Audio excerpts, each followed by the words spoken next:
होता है कि आपने पैजामा पहना है और आपने नाड़ा कुछ ऐसा बांध दिया कि वो खुल नहीं रहा है, यानी उस पर तेज़ गांठ लग गई है। अरे यार, हमको तो मिला ही नहीं, हमारी तो किस्मत ख़राब है। ये वाला भी है, क्योंकि लेखक इसमें काफ़ी प्रगति कर जाता है ना। और अंत का जो दृश्य वो पाताल भुवनेश्वर की गुफा और गंगोली हाट के इलाके से है।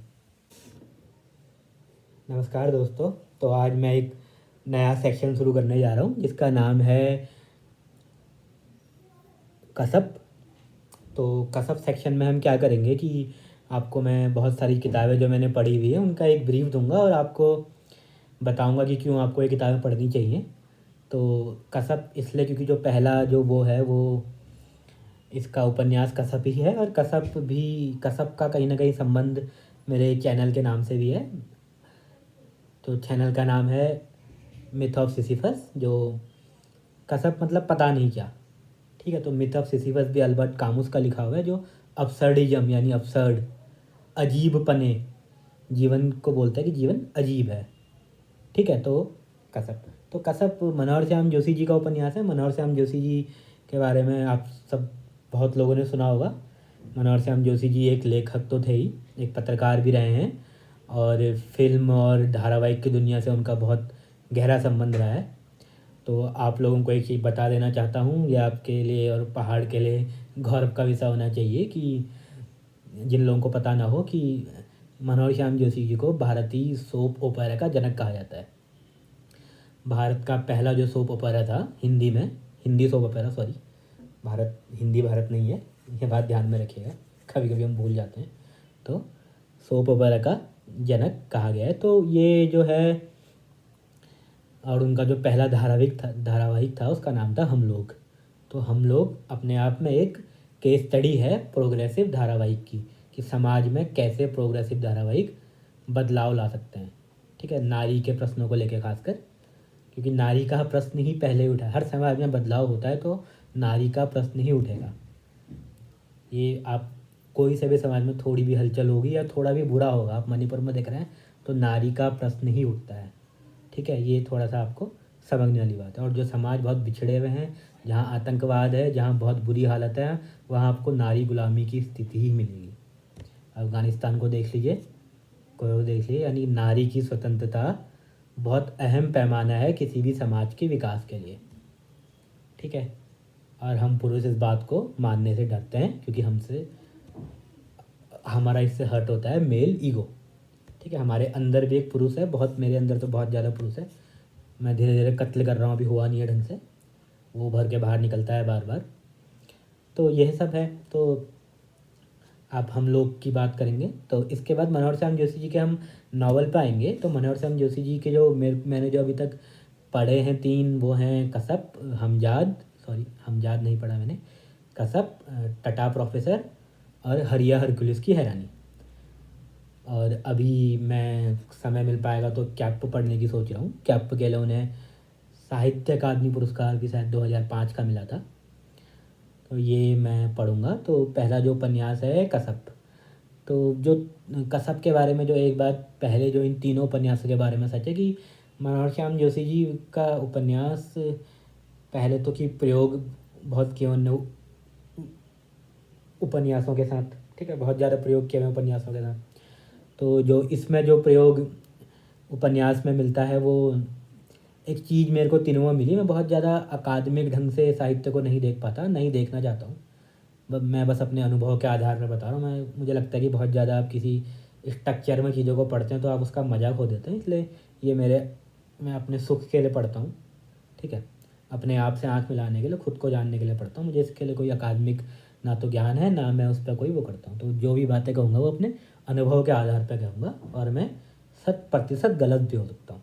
ठीक है, तो जो मनोहर श्याम जोशी जी का जो मुझे लेखन शैली में ऐसा लगा कि ये मनोहर श्याम जोशी जी ना पहले आपको बहुत हल्के मस्ती मजाक के मूड में अंदर घुसाएंगे आपको नावल के, ना कि आपको बस, क्योंकि ये बहुत ज़्यादा कठिन बात हम में से कोई सुनना नहीं चाहता है, ना अपने बारे में ना समाज के बारे में। ठीक है, आग लगी है बस्ती में, हम सब अपनी मस्ती वाला हिसाब रहता है, ना हम अपने हृदय की काल कठोरियों को के अंदर घुसते हैं, काल कोठरियों के अंदर घुसते हैं, ना ही समाज की काल कोठरियों के अंदर घुसते हैं।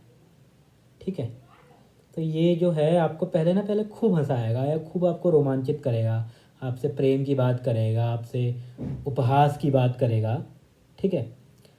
और अंत तक आते-आते आपको समाज के बारे में, अपने बारे में ऐसा आभास करा देगा कि आपकी क्या गलतियाँ हैं, आप समाज में क्या गलत है, क्या सही है, या आप जिसका उपहास कर भी रहे थे, क्या आपने उस व्यक्ति को कभी समझने की कोशिश की? देखिए, हम सब लेखकों के बारे में मैं नहीं कह सकता, लेकिन लिखने से मेरा यही है कि मैं समझा जाना चाहता हूँ, ठीक है? मुझे कोई जवाब नहीं चाहिए, मुझे कोई उत्तर नहीं चाहिए। कई बार आप मेरे ऊपर-ऊपर की शक्ल को देख के मेरे बारे में गलत भावनाएँ बना के बैठे हैं, मेरे जीवन को देख के, लेकिन लिख कर मैं बता रहा हूँ कि मैं असल में क्या हूँ, तो मैं समझा जाना चाहता हूँ। तो ये उपन्यास हमें समाज समझने के लिए मजबूर करता है, लेकिन समझने के लिए जो तरीका है वो बहुत हल्का-हल्का है। यानी जो हमारी कमज़ोरी है कि हम हल्की, मस्ती-मज़ाक वाली बातों को सुनना पसंद करते हैं, तो आपको अंदर ले जाएगा और धीरे-धीरे आपको मनोविज्ञान, समाजवाद, राजनीति, बाज़ार और अपने अंतर्मन के पुर्जों को खोलने के लिए मजबूर कर देगा। यहाँ तक आते-आते एक-एक उपन्यास जो है, उपन्यास का नाम है टटा प्रोफेसर। तो आप जिस व्यक्ति पे शुरुआत में हँस रहे होंगे, आप अंत तक आते-आते मेरे साथ ये हुआ, घृणा करेंगे कि मैं इस व्यक्ति पे क्यों हँसा? मैं इस व्यक्ति पे क्यों क्यों हँसा? तो समाज के जो उपहास पात्र लोग होते हैं, उन्हें हम कभी समझने की कोशिश ही नहीं करते, ठीक है? आप अगर कुमाऊँ की बात करें, हर गाँव में, हर शहर में, हर मोहल्ले में हमने लोगों के उपनाम रखे हुए हैं और उनको हम वो कह के चिढ़ाते रहते हैं, ठीक है? उल्टे-सीधे नाम आपको लोगों के मिल जाएँगे यहाँ, और हल्के वाले मज़ाक कह लीजिए, उसको उपहास कह लीजिए, मैं भी वैसा ही हूँ, ठीक है? मेरे अंदर वो शायद पहाड़ीपने से ही आया है कि उपहास है। और जहाँ जीवन में दुःख ज़्यादा होता है ना, वहाँ उपहास, जहाँ जीवन कठिन होता है वहाँ उपहास आपकी जीवन शैली, कटाक्ष आपकी जीवन शैली का अंग बन ही जाता है, लेकिन वो कटाक्ष का दूसरे व्यक्ति को कभी न कभी और कमज़ोर बनाता है।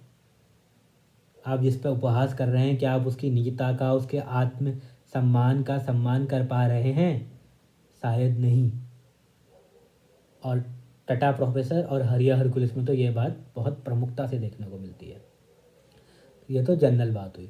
इसमें भी आप उपन्यास के अंदर घुसेंगे तो आपको प्रेम की बातें होंगी, नौजवानों के मस्तियों की बातें होंगी, जो नायक नायिका का परिचय होता है वो होता है एक बहुत ही अच्छी, बहुत ही हास्य वाली स्थिति पैदा करते हैं मनोहर श्याम जोशी की, जिसमें नायक के पैजामे की जो गांठ है उसको कुमाऊनिया माल गांठ बोलते हैं, और वो माल गांठ एक तरह से पूरी कहानी में आपको देखते हैं, कहानी का एंकर है वो माल गांठ है, कहानी को बाँधता है। अजीब सी बात, माल गांठ आप सब लोगों ने बचपन में परेशानी महसूस की होगी, खासकर पुरुषों ने, जो कम पैजामा कभी कभी पहनते थे, ठीक है? इलास्टिक और पैंट आ गई थी हमारे लिए तो तो हमें उतना आदत नहीं होती अच्छी गांठ लगाने की, और सिखाया भी नहीं जाता पुरुषों को ना, हम तो खैर चल रहा है वाला काम रहता है, कर दिया जाता है हमारे लिए बहुत कुछ समाज में। तो ये वाला सीन है, तो मालगांठ से एंट्री होती है, बहुत हंसता है, प्रेम दिखाया गया है, प्रेम का संघर्ष दिखाया गया है, प्रेम के प्रति समाज में जो वो है गुस्सा है वो भी दिखाया गया है। प्रेम इतनी जल्दी स्वीकार समाज में नहीं किया जाता था, अब तो धीरे धीरे करने लगे हैं, और कहीं ना कहीं ये जातिवाद से ही आता है कि आप प्रेम, क्योंकि जातिवाद की व्यवस्था का मुझे लगता है सबसे जो खतरनाक तोड़ है वो प्रेम ही है, क्योंकि जातिवाद की व्यवस्था बनती है अंतर जाति विवाह से, या इंटर का इंटरकास्ट मैरिज नहीं, मतलब इन मैरिज से आप अंदर ही शादी करते हैं, तो फिर आप प्रेम जो है बहुत घातक है। तो प्रेम के प्रति बहुत एक गुस्सा आता है, आप अलग अलग भावनाएं ढूंढते हैं सब प्रेम को वो करने के समाज में, ठीक है? तो बहुत वो दिखाया गया, ये संघर्ष तो आपको पूरी कहानी में चलता रहता है। दूसरा जो कैरेक्टर डेवलपमेंट का संघर्ष दिखाया गया है, वो दोनों का संघर्ष दिखाया गया है।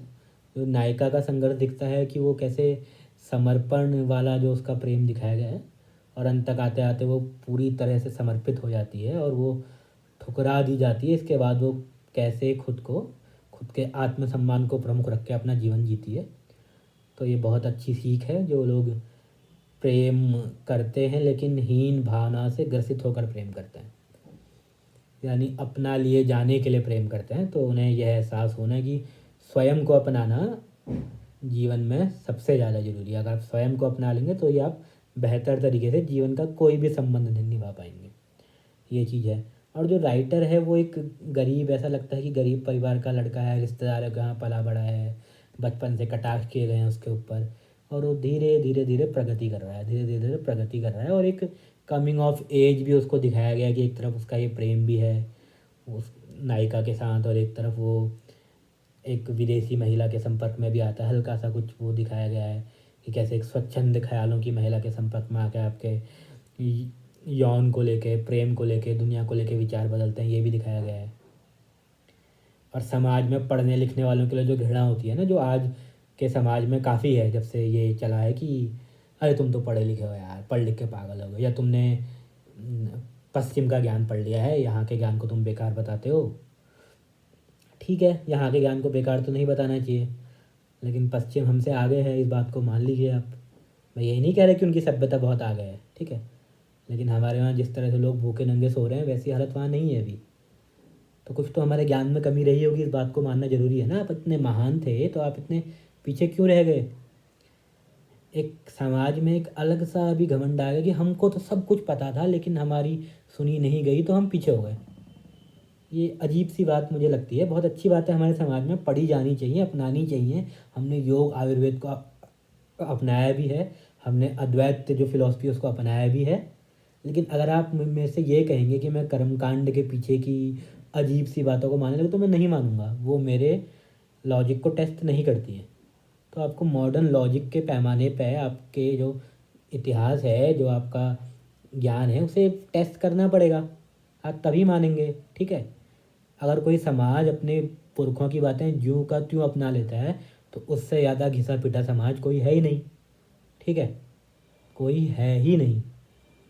अगर आप बहुत ज़्यादा आज्ञाकारी पुत्र भी हैं, तो आप एक अच्छे, आप बहुत ज़्यादा अच्छे पुत्र मैं नहीं मानूंगा कि आप हैं। आपको अपने समय के हाशिए पे भी खड़ा उतरना पड़ेगा। आपसे मैं पुरखों के असम्मान की बात नहीं कर रहा हूँ, या पुरखों के ज्ञान के असम्मान की बात नहीं कर रहा हूँ।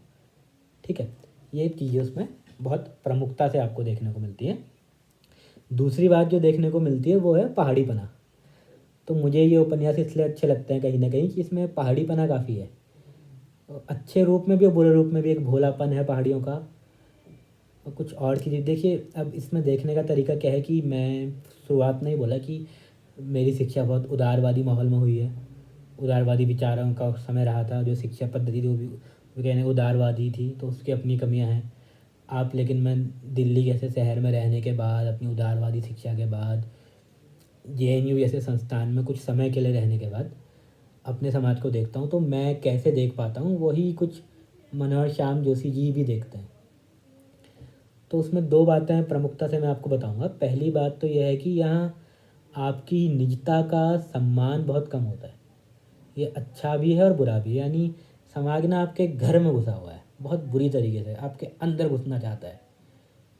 वो पूरा आपके अंदर घुस जाना चाहता है। वो आपको वो चाहता है कि आप उसे सब कुछ बता दो जो उसके उसमें है, जो आपके मस्तिष्क में, जो आप कर रहे हो, आप क्या खा रहे हो, आप कौन हो, आप कहाँ से हो, आप क्या सोचते हो।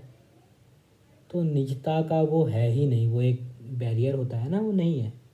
इसकी अच्छी बात यह है कि अगर ऐसा बैरियर नहीं होता, तो अब तो धीरे धीरे टूट रहा है सब, तो एक सामाजिक जो सपोर्ट सिस्टम है वो भी काफ़ी स्ट्रांग रहता होगा। आपको एक दूसरे को दुख पता है तो आप एक दूसरे को दुख बांट लेते होंगे।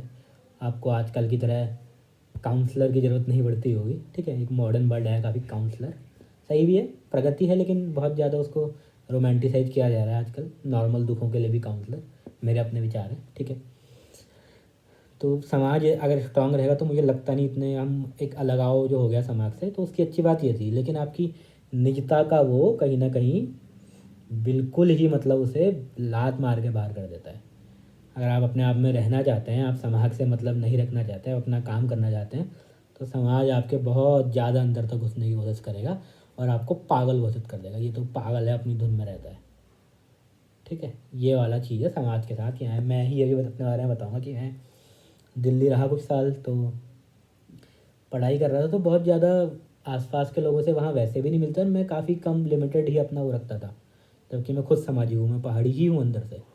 तो ये जो मैं अगर जो मैं आक्षेप लगा रहा हूँ, या जो भी ये मैं संशय कर रहा हूँ इस पर, ये तो मेरे अंदर भी यही है, यही गुण है, यही मेरा संस्कार है।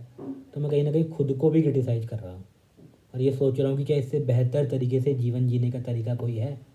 ठीक है, अगर मैं अपने समाज पर उंगली उठा रहा हूँ तो मैं खुद पे भी उंगली उठा रहा हूँ, ये बात हमें समझ लेनी चाहिए। ठीक है, और समाज के अंदर रहने वाला ही व्यक्ति हकदार है कि वो समाज को परिवर्तन के लिए ले जाए। तो मैं आ रहा था रास्ते से, एक अम्मा पूछती हैं तुम कौन हो, तुम्हें तो कभी देखा ही नहीं मैंने।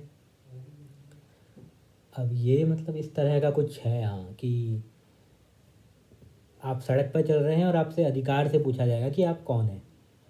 ठीक है, तो ये बाहर रहने वाले लोगों के लिए काफ़ी उनकी निजता का असम्मान की भावना हो सकती है कि क्या मतलब है भाई, कौन हूँ मैं, कौन हूँ, तुम्हें क्या करना है। ठीक है, और ये कहीं ना कहीं हमारे समाज में एक तरह का जेनोफोबिया है जो बाहर वाले हमको शोषित कर रहे हैं, उसके लिए भी है कि हम बाहर वाले के लिए ना काफ़ी डरे से रहते हैं क्योंकि बाहर का तो नहीं आ गया हमारे वहाँ, ये वाली फीलिंग। ठीक है, और शायद वो इस वजह से ये आतंक भी बहुत हुए हैं, गोरखों के आतंक के बारे में आपने सुना होगा। उसके बाद कहा गया कि हमारे जो संसाधन है वो लूटे गए प्लेन्स में रहने वाले लोगों के खिलाफ, तो वो एक पूरा उत्तराखंड का सेपरेट रूट का आंदोलन चला। तो ये बाहर वाले आके हमारा ले जा रहे हैं ना, ये ऐसे ही है यार। ये वाला जो भाव है ना कि बाहर वाले आके हमको लूट गए, तो ये वाला भी शायद वहीं से आता है कि आप कौन हो, आप बाहर कौन हो, ये जानते हैं कि यार ये कोई बाहर का तो नहीं आ गया हमारे वहाँ, कौन थे रहे। ये वाला जो है, ये वाला पहाड़ी बना। ठीक हो गया, ये वाली चीज़ है।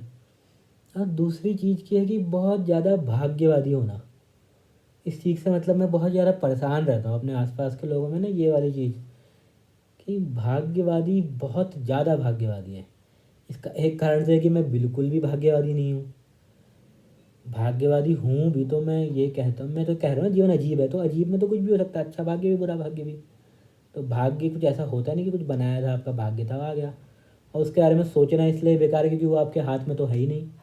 ठीक है, आप अपने भाग्य को बदल ही सकते हो तो आप अपने कर्म से बदल सकते हो। आप किसी पंडित के पास जाके तो बदलोगे नहीं भाग्य को।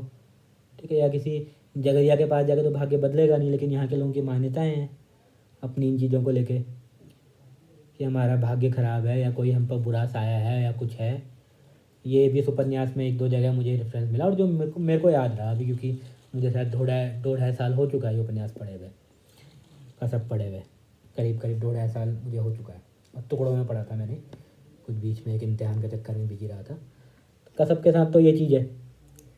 अब जो कसब के साथ चीज़ है ये वाली भाग्य वाली चीज़ है कि यार हमारा तो ख़राब हो गया बहुत यार, किस्मत ही ख़राब थी हमारी। उसकी किस्मत देखो, गरीब घर का लड़का था, कहाँ से कहाँ पहुँच गया वो। ये वाली जो फीलिंग है ना, ये कर्म करो भाई, अपनी क्षमताओं को पहचानो, कर्म करो, आगे बढ़ो। माना कि संसाधनों की यहाँ थोड़ी सी लिमिटेशन है, मैं मान रहा हूँ इस बात को। आपको घर से बाहर जाना पड़ता है, इतने संसाधन नहीं है। ठीक है, और आपने अपने जो बाकी जो लेक्चर बना रहा हूँ मैं इन सब की बातें कर भी रहा हूँ उसमें, लेकिन आपका अपना जो विचार है वो बहुत ज़्यादा भाग्यवादी होगा तो आप फिर अजीब है वो। मतलब एक तरह का अगर वो सही भी है, ठीक है, तो वो आपके लिए कुछ आपको मदद नहीं करता बेहतर जीवन जीने के लिए। या तो आप भाग्यवादी होकर खुश रहें, या तो ऐसा लगे अरे जो है मिल रहा है, ये नहीं दुखी, अरे यार हमको तो मिला ही नहीं, हमारी तो किस्मत ख़राब है। ये वाला भी है क्योंकि लेखक इसमें काफ़ी प्रगति कर जाता है ना। मतलब जो नायक है, लेखक कहीं ना कहीं एक तरह का लेखक ही शायद तो नायक है, खुद खुद को इन्होंने वो बनाया हुआ है। तो वो भी इधर इधर रिश्तेदारों के यहाँ पला बड़ा है और एकदम से बहुत बड़ा जाना माना फिल्मकार वगैरह कुछ बन जाता है। तो ये सीन शॉट है लेखक के साथ। तो यही कहते हैं उससे, थोड़ा जो अच्छे घर के होते हैं ना, कुछ कर नहीं पाते, जो निकम्मे टाइप के लोग होते हैं,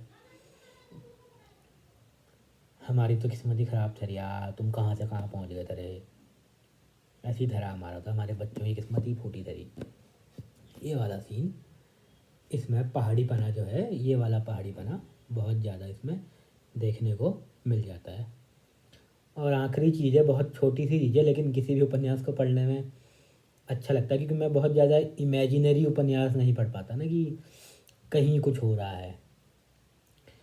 जैसे मैला आंचल हो गया या राग दरबारी हो गया है, मुझे उन समाजों के बारे में खुद नहीं पता, तो मैं लेखक के माध्यम से बहुत ज़्यादा उन समाजों को समझ नहीं पाता हूँ, ना उन जगहों को समझ पाता हूँ, ना उन समाजों को समझ पाता हूँ। तो ये जो मेरा अपना समाज है, कुमाऊँ का समाज, ये समझ पाता हूँ, या फिर मैं ऐसे ही वो पढ़ता हूँ उपन्यास जो आत्मभाव उससे प्रेरित है, जिसमें लेखक अपनी ही बात कर रहा है, नहीं ओवरथिंक कर रहा है एक तरह से लेखक। जैसे मानव कौल के अगर आप उपन्यास पढ़ेंगे तो वैसा ही है कि मैं अंदर जा रहा है लेखक, काफ़ी अंदर जा रहा है, क्या सोच रहा है क्या नहीं सोच रहा है, वो अंदर उसका इतना परेशान है कि भीषण जंगल है उसके अंदर एक, वो जंगल है, वो वहाँ उस जंगल में भटक रहा है, वो विचारों का जंगल, ये वाला जो जंगल है। ये ऐसे उपन्यास पढ़ता हूँ या ऐसे उपन्यास पढ़ा जिनकी पृष्ठभूमि कम से कम मुझे थोड़ा समझ में आती हो, मुझे उसका और भी ज्ञान हो। ठीक है, बिल्कुल बह के या विरक्त होके मैं उपन्यास नहीं पढ़ सकता। ठीक है, ये थोड़ा सा मेरे साथ परेशानी है, ये मेरी लिमिटेशन है। तो इसमें लोगों का और समाज के साथ साथ बहुत सारी जगह भी वो हैं जो मेरे आसपास की हैं। नैनीताल का जिक्र है इसमें, गणनाथ मंदिर का जिक्र है, जो लोग अल्मोड़ा से ताल्लुक़ रखते हैं, कुमाऊँ में ऐसे ही बहुत फेमस मंदिर है। गणनाथ मंदिर है, बहुत एक तरह का प्रेम, एक रोमांच प्रेम का एक दृश्य भी है, बहुत अजीब सा दृश्य है वो। यहाँ पे बोलने में भी संकोच कर रहा हूँ उसको मैं, लेकिन वो भी दिखाया, वो भी बताया गया है। और अंत का जो दृश्य है वो पाताल भुवनेश्वर की गुफा और गंगोली हाट के इलाके से है। ठीक है, तो मतलब बहुत कुल मिला के इंटरेस्टिंग है, आपको यहाँ के बारे में जानने को मिलेगा। अगले वीडियो में फिर मिलते हैं, मनोहर श्याम जोशी जी का ही करूँगा और अगले संडे को शायद करूँगा। ठीक है, अगले संडे को हम करेंगे ये सब, कि शायद टटा प्रोफेसर करेंगे। टटा प्रोफेसर अपने आप में पढ़े जाने वाला उपन्यास है, जो मेरे जैसे लोग हैं जिन्हें उपहास करना काफ़ी, उपहास मेरा हथियार भी है, वो मेरा डिफेंस मैकेनिज्म भी है, लेकिन कभी कभी दूसरों का उपहास करते करते ना अभी कभी हम मतलब बुरा कर देते हैं उनके साथ, उन्हें और अंधकार में धकेल देते हैं।